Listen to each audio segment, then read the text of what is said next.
Price Lord. இன்றைய தியானம் சங்கீதம் 76வது அதிகாரம் 1 முதல் 12 வரை. யூதாவில் தேவன் அறியப்பட்டவர், இஸ்ரவேலில் அவருடைய நாமம் பெரியது. சாலேமில் அவருடைய கூடாரமும் சீயோனில் அவருடைய வாசஸ்தலமும் இருக்கிறது. அங்கே இருந்து வில்லின் அம்புகளையும் கேடகத்தையும் பட்டயத்தையும் யுத்தத்தையும் உரித்தார். மகத்துவமுள்ளரே, கொள்ளையுள்ள பர்வதங்களை பார்க்கிலும் நீர் பிரகாசம் உள்ளவர். தைரிய நெஞ்சுள்ளவர்கள் கொள்ளையிடப்பட்டு நித்திரை அடைந்து அசர்ந்தார்கள்.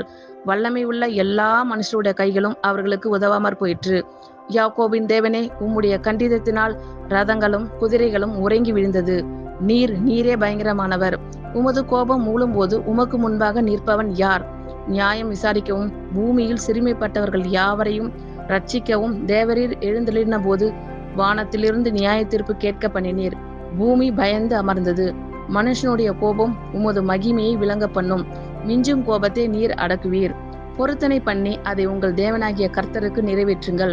அவரை சூழ்ந்திருக்கிற அனைவரும் பயங்கரமானவருக்கு காணிக்கைகளை கொண்டு வர கடவர்கள். பிரபுக்களின் ஆவியை அடக்குவார். பூமியின் ராஜாக்களுக்கு அவர் பயங்கரமானவர். ஆமேன். கர்த்தர் உங்கள் அனைவரையும் ஆசீர்வதிப்பாராக. God bless you all.